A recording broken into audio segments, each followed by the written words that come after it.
Ito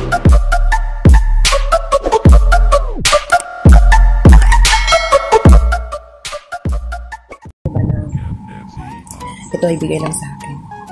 So, ayan. Habang naglalakad kami sa mall kahapon at nagtitake ako ng picture, ayan, may lumapit sa akin na 3 babae. Tapos, trinay nila akong interviewin about sa service stick. So, sabi ko naman, ilang minuto ba yan, sabi ko. Ayan, sabi naman niya is 4 to 5 minutes lang daw. So, ayan, pag ano naman ako, overing na lang sa kanila. Ayan, ano pala sila guys ng selfie stick. So, ito ngayon, after ng video namin is, binigyan nila ako ng ganito.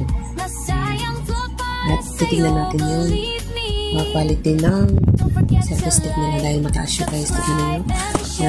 So, bale, ito nga pala yung ginagamit ko nung nakita nila akong nagsiselfie sa Mall of Asia. So, dito kasi parang ano na siya, yung na-overuse ko na. Ayan, umuuka na siya. Yung sobrang, hindi na siya maiano dito sa ilalim niya. Tignan nyo, hindi siya mag-close ng maayos. Tapos dito sa may ano niya, dito sa may ganito niya, spring niya na to, maluwag na siya kasi madali na siyang umiikot na ganyan. So, natatakot ako minsan pag nagsiselfie ako, baka malaglag yung cellphone ko. Sabi ko, plan ko na rin siyang palitan ng bago. Pero ito naman, okay na naman siya guys. Kasi nga lang biglang lumapit sa akin na 3 babae at tapos tinanong nila ako about dito sa selfie stick. So, try na lang ako. So, ito na ngayon yung bago na binigay nila sa akin. After ng video taping namin, ayan, binigyan nila ako ng free selfie stick tripod. So, ayan guys. So, ito yung old ko. Ayan. Ginamit ko sa nagaling sa Singapore yan, ha? Sa Singapore. From Lazada. So, ito yung bago kong selfie stick, guys. At natuwa ko dahil malapad siya. At saka yung, alam mo, mabigat siya na ginagamit mo, hindi siya agad-agad na natutumba. Dahil mas mabigat dito sa may ano niya, sa may paa. So, ayan. Ayan. O, may hawakan siya. Hawakan siya pag gusto mong ilipat-lipat. Ito naman yung nagaya ng phone. Kaya makapit din siya. Sobrang higpit. Tapos dito sa may likod, ayan ang likod niya.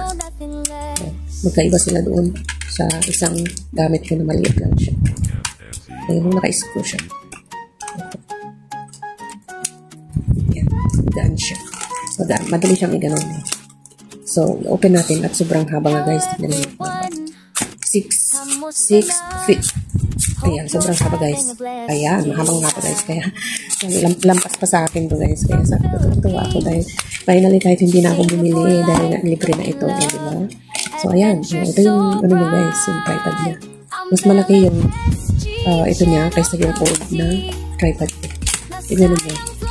Yung unang tripod ko, ito. Pagkakaiba nila. O, diba? Tapos ito mabigat. Ito naman, magaan lang.